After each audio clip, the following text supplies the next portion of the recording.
Welcome to In Tune with Reality, the stories behind the music. Episode 3, The Concerto Initiative, The Return of Melody. So welcome, Roger. I'm so excited and so happy to be here with you. It's so great to be together since, we are united not only because of music and the arts, but because of these wonderful concertos that you have been commissioning and that they are now ready to be shown to the world. So I want to ask you what inspired you to create this project and how did you come up with the idea?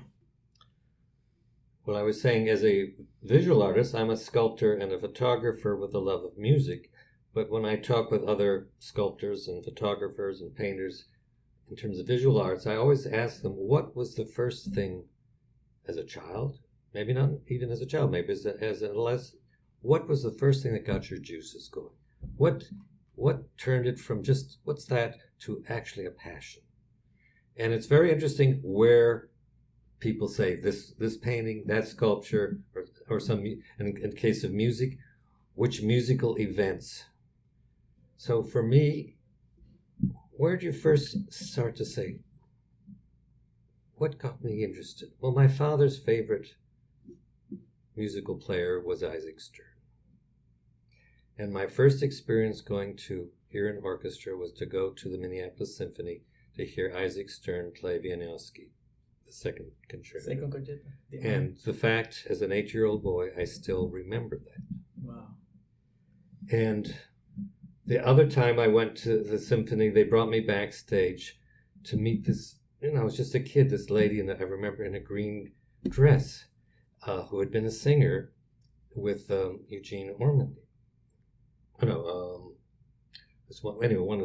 of the great players. This is back in the 1950s, and I was in New York, and I was telling this to another art collector that I was visiting, who was living by Central Park, and she said, "The lady in the green dress. Do you remember the color of her hair?" I said, "Yes."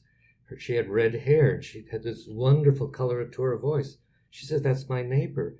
Her name is Beverly Sills." Oh, wow. What a coincidence. And it's funny, all these childhood things gives you, it starts to say, oh, I'm getting more and more interested. And when I went to Dartmouth, then I started to go to concerts regularly because Dartmouth was very good about bringing in soloists and visiting orchestras. And then when I moved to San Francisco, in fact, when I went to Cambridge, actually, after Dartmouth, I remember going, because Cambridge, I'm just north of London, I would go down to London to hear great orchestras and also to go to the opera and ballet. So I suddenly was having access to all this. And then when I moved to San Francisco, which is a great town for music, ballet, symphony, it was like just extraordinary riches to hear. And with time, I met a group of people who with an interest in music, and one of them was a member of the symphony, played viola, and he went to the Curtis Institute. And I later became close to his family, and his brother-in-law was the assistant conductor of the Philadelphia Orchestra. So if I went to Philadelphia, I got to go and, get the great seats, and as I say, have all these opportunities. In fact, he then eventually decided he wanted to move from viola to violin. And so I was frequently hearing him practice. And another patron of mine is a sculptor. His landlady, her name was Eugenia Blinder. Well, in San Francisco, the Blinder chair for the concertmaster was named after her husband. And he had been Isaac Stern's music teacher. So from Isaac Stern, hearing him as the first violinist I ever heard, and then I'm suddenly with a woman who basically Isaac Stern was like her son. And she was at this point in her 80s and eventually 90s, and I used to, anytime he'd go out of town, I'd go and babysit her, make sure she was fine, and she and I became great friends. And in many ways, it's having access to this community. Since I'm not a player myself, it was having this community of friends who were introduced me and made it available for me to go to musical events. I was going to musical events as a guest of a variety of people once or twice a week for years and years and years. And this includes opera, symphony, ballet. And the one thing I remember was listening to premiering new pieces. And I come from an era when atonal music and the students of Schoenberg were, shall we say, on top of the world. Mm-hmm. And then watching how the audience quietly would leave. I was always good, and I was always frequently somebody's guest, so we would stay all the way through, but I just remember watching people just quietly get up and leave. And I thought, I'm fed up with this. There's an old saying, if you want to do something, find a niche and fill it. Mm-hmm. I said, well, the niche that needs to be filling is what I call the return of melody. Yes.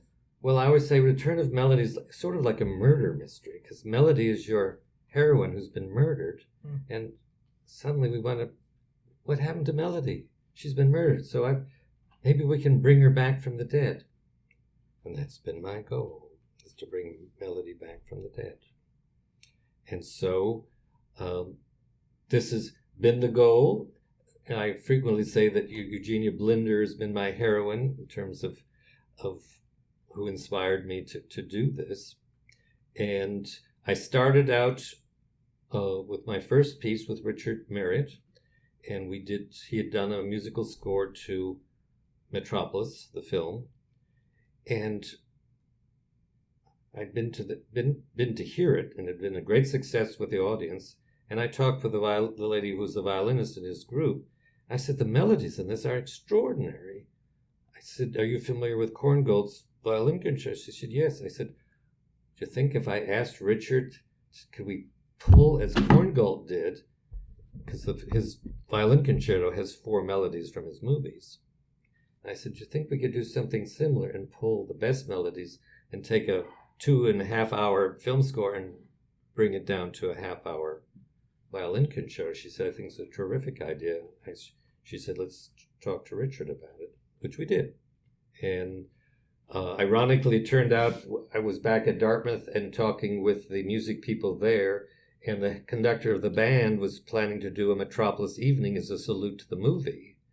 And so he said I'd be happy to play a version, but would be for our wind ensemble. So the first version is the violin with wind ensemble, which is very rare because the only other person I know who's done one was Kurt Weill, which ironically comes out of the same year as the movie. So Richard wrote, ended up like a 45-minute concerto with the wind ensemble. And of course, we had the world premiere during a massive blizzard in New Hampshire, because Dartmouth's in New Hampshire. And but whoever showed up were just astounded to have melodies, and they were so thrilled. Do you remember which year was this? This would be 1920. I commissioned it in 2013. I think we finally performed it in 2015. 2015, okay. And that included a workshop. So we came, which is great. I can tell you, if you can workshop a piece, because playing for orchestra, or in this case, a 60-person wind ensemble, you need a chance to hear these things. And so it gave Richard a chance to hear it. Because I remember I said, Richard, the third movement sounds too much like the second movement.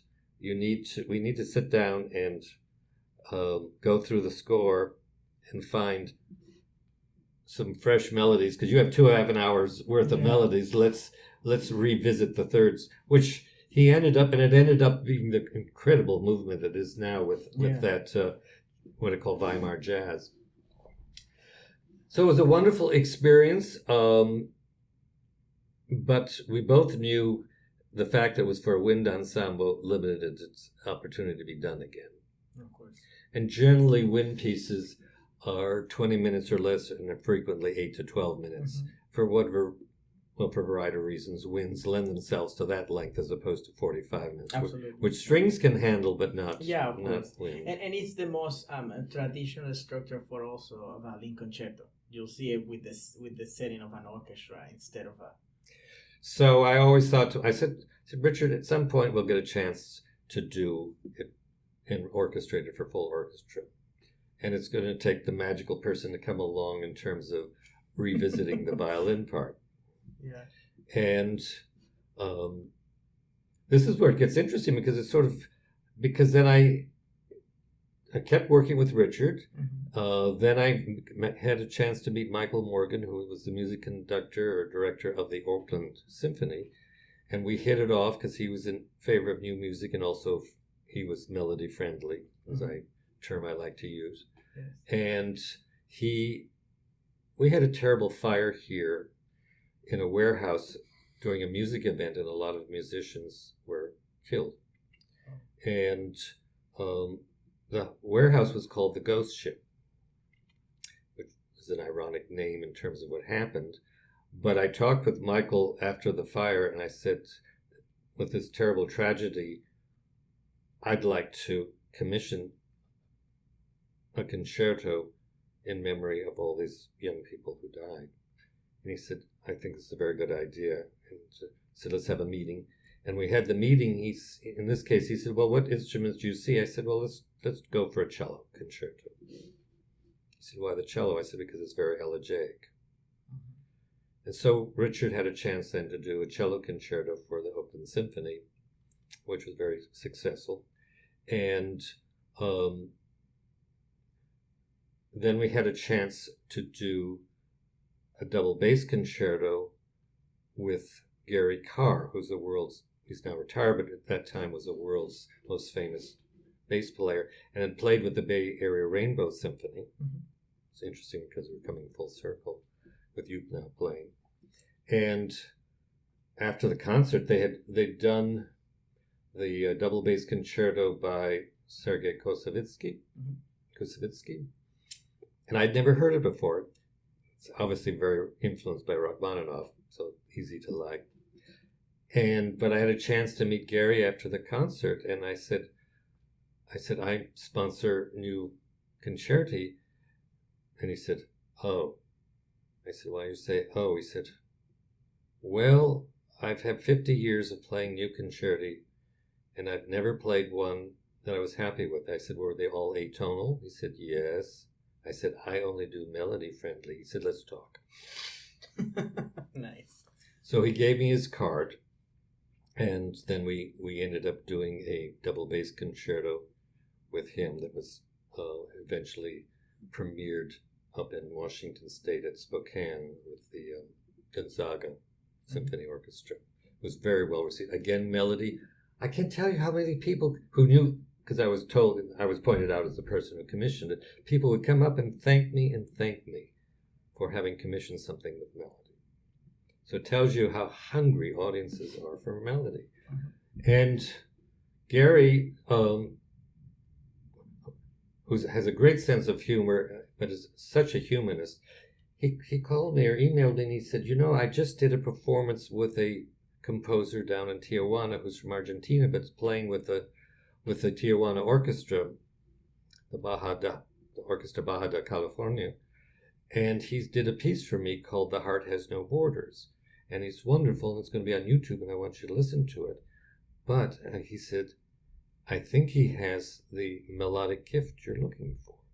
Well, I knew Richard did. I said, well, they have a second one from a different generation, because Richard's at that time in the 60s, and at that time Andres was in his 30s. And I listened to it. I said, wow. So I got in touch with him, and he said, well, I'm actually coming to San Francisco soon for a bass camp, and we get a chance to meet. Absolutely. Oh, wow. So he was here in San Francisco, and went to the events with all these young kids learning bass, and then they had an evening of performances. And then during intermission, I had a chance to chat some more with him, and he said, with Andres, and I said, well, I'm really very interested in what you're doing. He said, He said, wait, I've just composed something and it's on my telephone. I said, I'd like to hear it. So he plays with his phone and then hands me his phone. And this absolutely stunning first movement comes on for double bass and orchestra. This is a MIDI version, but it was just stunning. And I said, this is wonderful. I'd like to follow up on this. I said, are you open to commissions? Oh, he said, I have about 20 people ahead of you. I said, oh. Well, that's 2019. Guess what happened in 2020? Oh, the pandemic. Suddenly COVID. I call him. I said, has your situation changed? He says, yes, all my commissions dried up. He said, no, they haven't. You have one for me. Wow.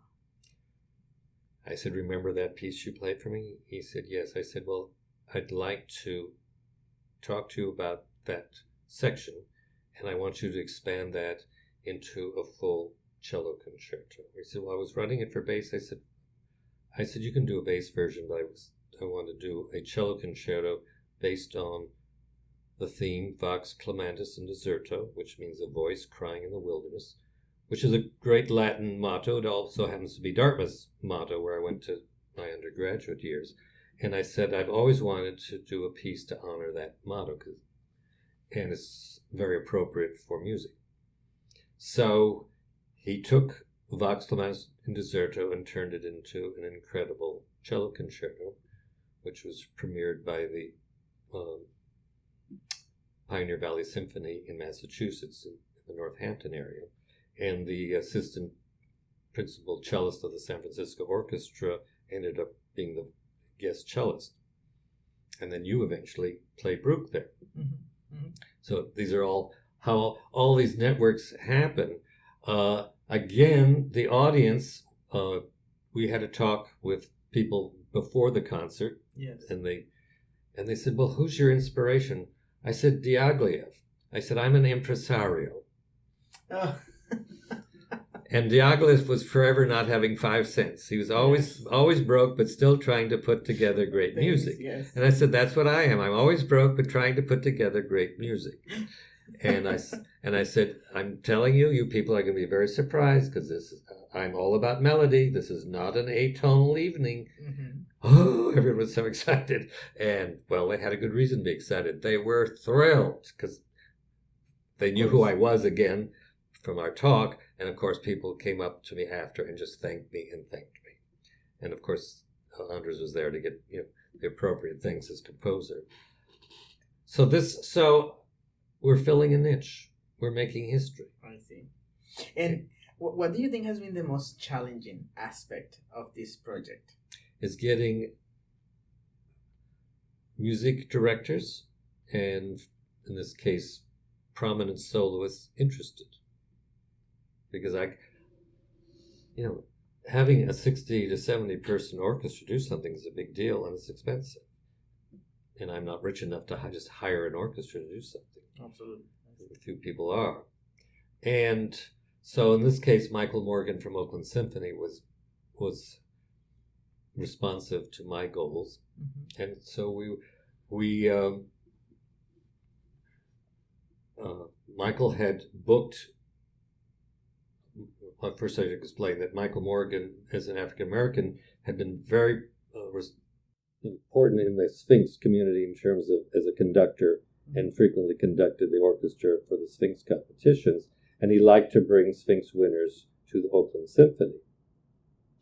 And in this case, he let me know that they were bringing Aaron Olging, who had placed on bass one of these, I forget which year, and I was going to do Andres Martin's bass concerto. The bass concerto. He says, you've been bugging me for years now about doing Andres Martin, so we're going to finally do it. Yeah. I said, well, it's a great piece. I sort of wanted to do a new one. He said, let's do this one first. And so, as it happened, so they booked that. I said, fine, well, let's start talking about the next one. So that's already booked. So we had a Zoom meeting with Andres, and I said, well, the 2020 winner of the Sphinx competition has contacted me, and he's very interested in Andres Martin's music and melodic gift. And I said, could we do a project of doing a violin concerto for him as a Sphinx winner and have him as the guest soloist with a new concerto by Andres? And Michael Morgan said, wonderful, let's start working that out. And I had one other Zoom meeting with Michael Morgan before he died, and again we were talking about different plans. And then we also talked about Richard Marriott, because Richard Marriott had done his Oakland, his cello concerto was very well received, and he said, well, let's do another piece with Richard. I said, well, Richard likes to go to a little town called Rio de Janeiro in February to play A little. in the Carnival. Yes. And he said, well, I'm doing a Brazil night because he'd like to do salutes to different cultures. And he said, well, I'm planning on a Brazil salute. Let's have Richard do a salute to Carnival. And I said, well, we'd like to do it as a concerto. I said, well, let's start to figure out which instrument we're going to do this with. Absolutely. So we were on, basically in our last conversation, it was to proceed with a violin concerto with Andres for Samuel Vargas, and then for Richard to do a concerto based on his experiences with Carnival. And after Michael died, I said to both of them, let's continue doing this now in his memory. And so as what turns out happening, Andres went ahead and started working on his violin concerto. And then with Richard, I said, well, to Samuel, I said, you really don't know at this point Richard and his music. And I said, first of all, it's on YouTube, so you can hear the wind ensemble version. So he did and grumbled. I said, give it some time. There's something in sculpture. We talk about a model with wonderful features. We say it has good bones. It's funny that you say it that way because I'm in front of you. I did crumble. I was like, what is this? But there was so much potential, so many beautiful things. So I said, it needs work, but we need somebody. I said, Richard is finally open to orchestrating it, but we need to actually hone in on what works and what doesn't work. Mm-hmm. And he really needs to hear from somebody with a critical gift as well as a playing gift.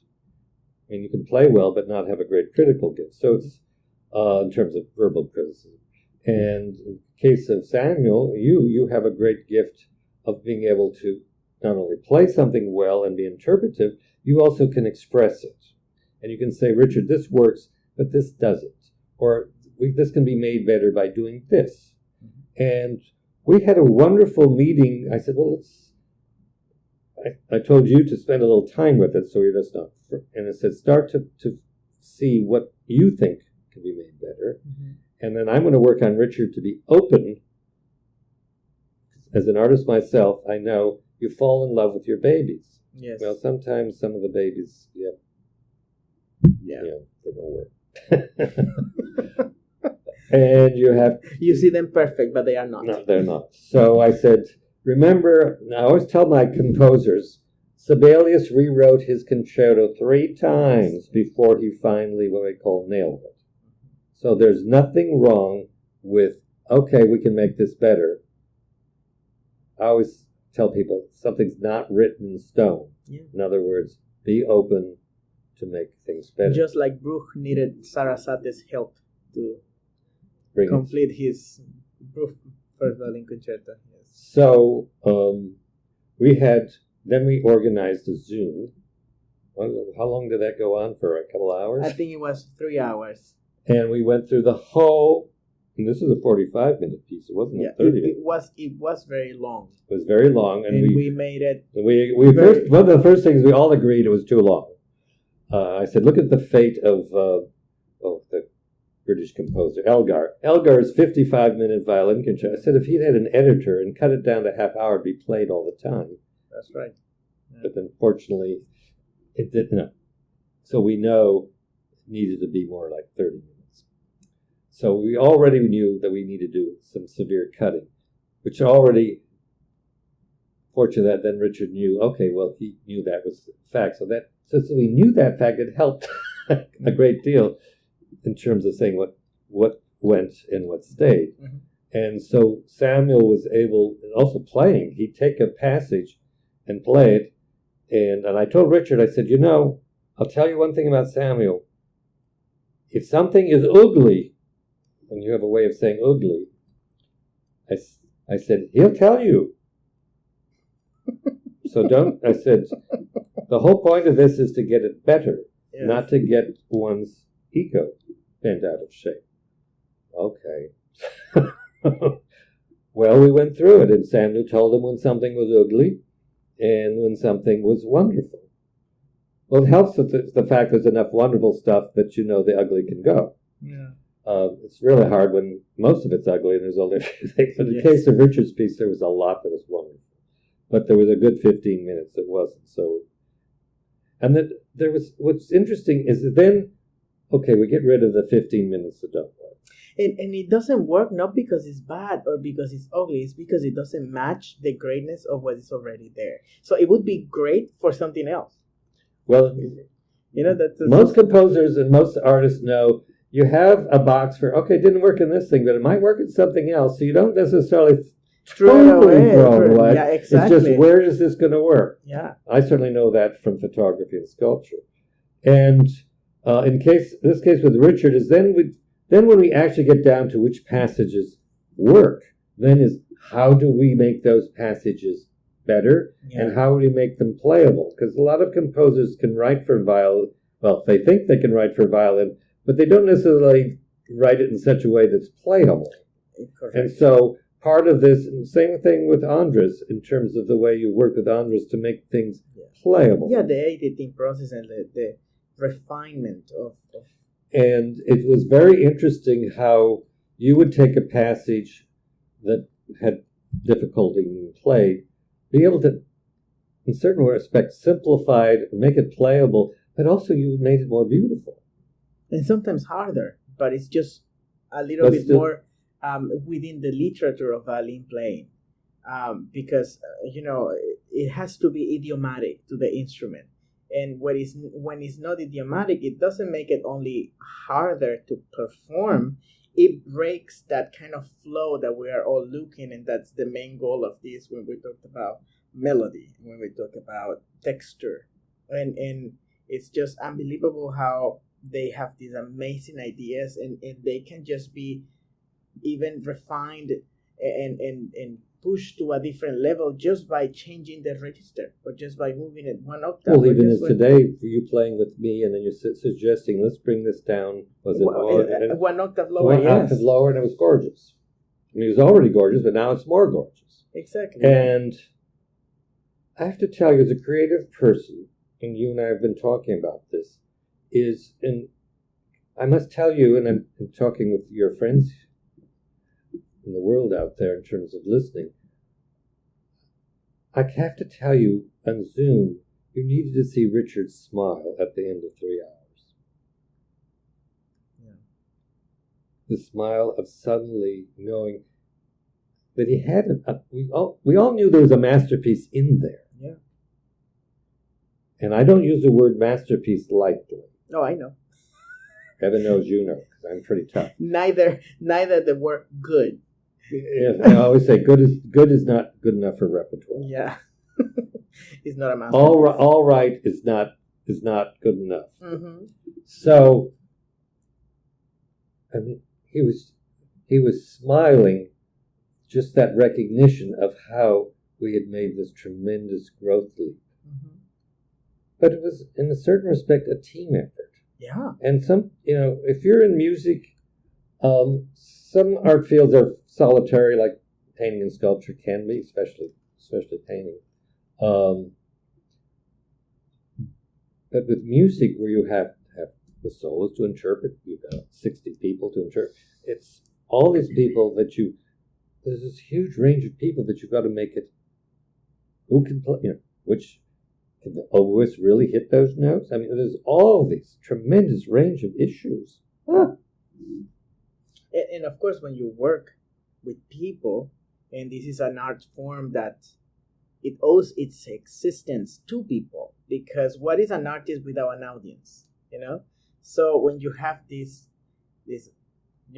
collaboration, because it's a collaborative process, it's different ears, the different points of views, the minds of different people that actually vibrate in the same frequency. Well, because that's the other thing. You could have a lot of people as a part of the team, but if everyone has a different concept, a different way of looking for what the common goal is, then it's a disaster. It's even worse. Well, here's something people need to realize when you are doing as we are trying to create a masterpiece, is finding the right critical people to work with. I can't tell you the number of years I spent looking for Richard and Andres Martin. Years waiting for, and I go to the San Francisco Conservatory to all the composer functions to hear new composers or guest composers, all atonal horrors, and I remember talking to a person who could vaguely do half a melody. And I said, well, if I commission something, I'm going to need to be involved. Absolutely. And I said, you're going to need some critical feedback. He said, oh no, I just want the money. I said, next. That's not how you work. That's not how I work. I said, you really think people are just going to give you a check? And I said, unfortunately, that's actually frequently true. They give commissions, no feedback, no follow-up. Yeah. And then when something turns up and it's horrible, they wonder why. And that's very interesting you bring that up, because it takes me to the other question I had was what qualities do you look for in a composer or a concerto when selecting this as a part of your project? Well, I tell people in terms of my mission statement for what I call the Concerto Initiative, so people know what I call my project. It's called the Concerto Initiative. And I said it's an inventive use of melody. Okay. And I stress the word inventive because melody is extraordinarily broad in terms of what you can do. It's just, what can you bring to the world of melody that's special? Okay. It's very interesting in terms of how I thought, I can do a melody. In fact, I could probably do some good melodies. But the thing is, going to the conservatory, I thought I'd meet a lot of people who are composers who could write melodies just like that. They can't. Yeah. And you realize it's way And I said, you mean Richard Rodgers' gift in terms of just being able to do a melody in a half an hour for Oscar Hammerstein is actually genius? Guess what? Yes. So melodic gift is a gift. Yeah. And sometimes they're very simple. Mm-hmm. But for whatever reason, some people just are able to find it. And in this case, that's who I look for. And in this case, Richard and Andres Martin meet my standards. And as I was saying, then when we find somebody with that gift, I'm sort of going back again to where we were, is having a critical team. So when you have somebody who's gifted, how do we get them to realize, okay, this is working, this isn't working? So when I have somebody like you, who is an actual soloist with also the vocabulary to offer creative criticism, then I tell people I'm the ideal audience. So when you're writing for me, mm-hmm. and I represent the whole audience, but I'm a very tough audience. Yes. And I said, if you can make me happy, then you're going to make a lot of people happy. Absolutely. But I said, so when I give you feedback, and as I did, and then I'll point out, and frequently remember, I would say and I said to you, and you gave good feedback to Richard. I said, Richard, when you have a great melody, generally people want to hear it more than once. Yes. So you have to know either you play with it as a theme, but you do need to bring it back.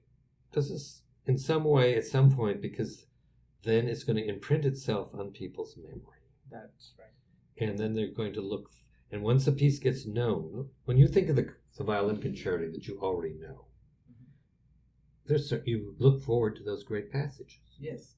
And I said and that maybe means when you go to the concert hall and someone is going to play them, you already have an idea of what sounds like, and you're just waiting for that passage. You're waiting for that. And I call. So this is one of the other points, which is a big point with me, is an ability to do melodies that deliver what I call the goosebump moment. Yes. And I say to my composers, each movement has to have at least one goosebump moment if it ever hopes to enter repertoire. The one person who, as an exception, is Samuel Barber, who has 3 movements. 2 have goosebump moments, but the 3rd movement is just lots of speed. And they still play it because the first 2 movements, the goosebump moments, are so good. Yeah. But I said, really, you want one for each movement. Doesn't have to be only one, but you have to have at least one.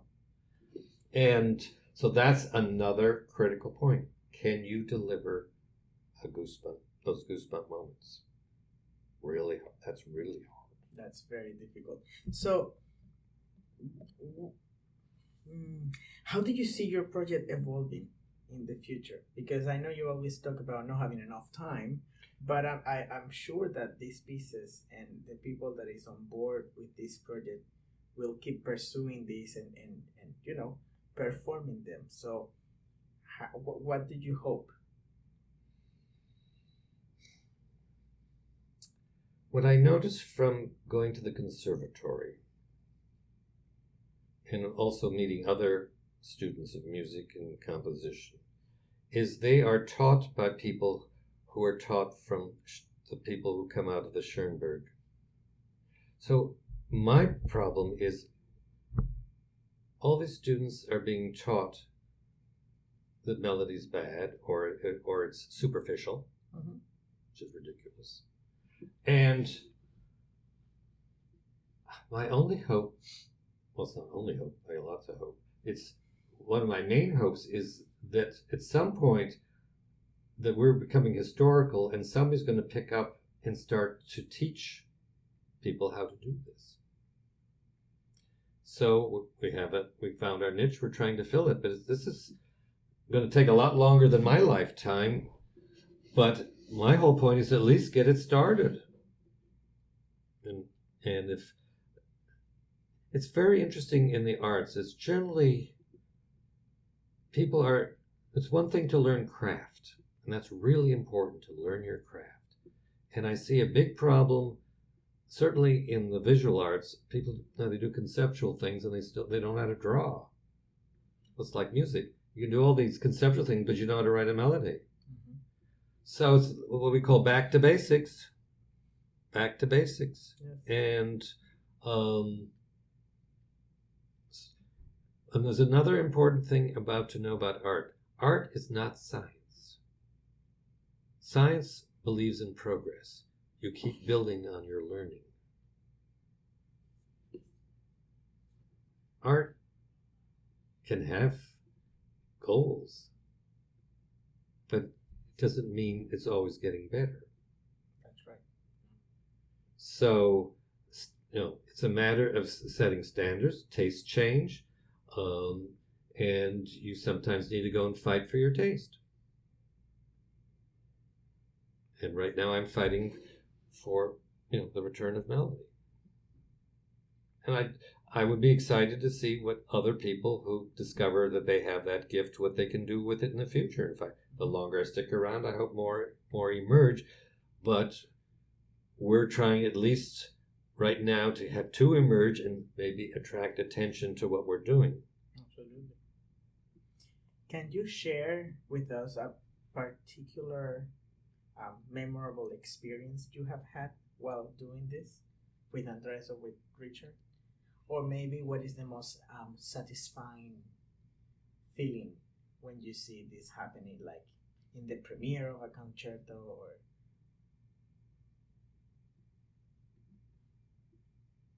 It's probably when we hit the goosebump moments, okay, because then I know we've succeeded. And when you're in an audience and you feel the goosebump moments, you often can feel that other people are feeling it too. yeah, yeah, And when it's I like can, a collective reaction. so when you get that collective feel of those goosebump moments, which we were able to do when we were doing Andres Martin's cello concerto, was my chance to feel with an audience those great moments. And now I'm looking forward when you get the chance to do the premieres of the two violin concerti, if we're going to be able to have those. Well, I know we're going to have the moments. I'm just hoping I can feel the audience share in that. Yeah. No, I'm sure. And I'm sure they will. Happen. So, in fact, that's something very exciting to look forward to. Yeah. In fact, it's more than one. There are many. Yeah, well, in this case, as I said, we want one per movement, but with Andres and Richard, we have more than one per movement. Yeah, that's so true. So both these pieces have tremendous potential to enter repertoire.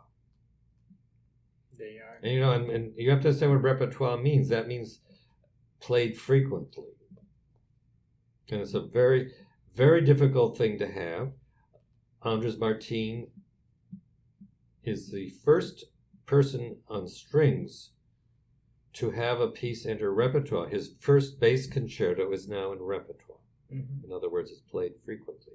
That is a tremendous achievement. It is. Now, I'm asking you, when is the last violin concerto that entered repertoire? What was the last violin concerto that entered repertoire? Well, it looks like from... Yeah, you really have to think, don't you? Yeah. I mean, I could think about Britten Concerto, Walton Concerto, Nielsen Concerto. They're a long time ago. Barber, and now we have, The Butterfly Lovers, which is a Chinese piece by Yes. Tukin, is 1958. Yes. And it entered the repertoire. And that has entered repertoire. It's 1958. But believe it or not, I haven't heard it once. Oh, well, I've heard it many times. But the point is, ironic.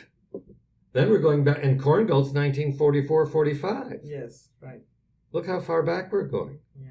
And Britain's and Barber's before that. It's like 1939-40. Yeah. Britain's, I mean, Shostakovich maybe. Yeah, same. Like Florence Price's second violin concerto was the last work of Florence Price, was 1952. So we're talking basically When 50. she died. So we're talking. This is 22. We're talking 50, 70 years without anything entering repertoire? That's true. To me, that's scary. The point is, Schoenberg and his students have managed to empty the concert halls. Mm-hmm. So if we hope to attract a young audience, we've got to bring back melody. Yeah. Can I tell you, if you watch Morricone event, the Italian film composer, he can fill a baseball stadium. Does Pierre Boulez fill a baseball stadium with one of his compositions? I don't think so. Yeah. John Adams, have you ever heard John Adams' concerto? Could 5 people buy tickets? I mean... I agree, I understand. So you see, my goal is, it's not only return of melody, it's saving classical music. Preserving it. Because also we wanted it to be a living art form, not a dead art form. Yeah. And this is really important. I want to continue for this to be a living art form, not a dead art form. Yeah, and I think that this music, these two concertos, especially Metropolis and Morgante concerto, they speak the language of today's generation. They are very creative, they are very nuanced, very vanguardist, both of them, and they have a lot to offer not only in terms of music but also for the players, the soloists, and the orchestra. They are very exciting to play and very inspiring, very engaging. And I think that they are very unique in their own way, very different from each other. Um, and that's what makes them special. And of course, I think that a lot of people is going to resonate with that when they go on stage and they when they go on the concert hall and then they hear these pieces. And for the people that is the people that are musicians, um, they will want to play them, I'm sure. And I think that something that also might help with the preservation and also the popularization of these pieces is when people start teaching them, when people start using them for the new generation to get familiar to instrumental playing, because we consider that all of these standard violin concertos from the 1800s and before, they are pedagogical pieces. We use them to teach violin playing. Why don't we use Britain to teach violin playing? Why don't we use Philip Glass or Gubaidulina? It's because they were written outside the scope of what we call the school of violin playing. And I think that these pieces by Andres Martin, by Richard Marriott, they have a lot of resources for students, for great artists to even explore the violin in different ways. And I think it has no age. Like, I couldn't say, well, one is more difficult than the other one, or one is more approachable than the other one. I think that they are very unique, very very difficult in their own ways, and that's what makes them magical. It's not magic what happens when you play them, but it's magical what you experience. So that's what I believe. So let's finish with one question. What advice would you give to someone who wants to start a similar project, someone that feels inspired by what you are doing, and let's say they don't have the resources, the financial resources that you have, but they have the people on board to do something like this? Let's say someone younger. You really have to believe in yourself, in your goals, and people need to feel your confidence. And then you need to be able to have persuasive powers. Definitely. And I would say people skills are really important, because you're dealing with a lot of range of people with everything from big egos to people who need to be nursed. And so it takes these people skills, and not everybody has those. Mm-hmm. And sometimes you have to start to learn how to do that. A lot of people skills is something you have to learn early on. And then sometimes you need to, if you don't have them, you need to find people who do to help you. But ultimately, you really have to believe in the project. And I've always said, talent is cheap, discipline is rare. There's lots of people with talent. Discipline is a whole nother matter. It's so funny that we are talking, and at the same time I'm getting all these comments on Instagram because of that little clip that I posted about Richard Marriott's concerto, and someone said, "Wow, what a privilege! You get to have your own Krongo." Well, and Korngold was my inspiration for Richard's piece. Is exactly, I said, since you write film music, let's do I always call it a la Korngold. Is take some things and explore them in 3 movements. Absolutely. Well, Roger, thank you so much for this nurturing conversation, and for everyone that is listening to us. I hope that you remember this exchange, and you look forward to listening to these amazing concertos that we will be promptly premiering and performing around the world. And of course, we'll keep working and doing this amazing work together. I'm looking forward to my next commissions with Andres and Richard and your participation. Absolutely. Thank you so Thank much. you.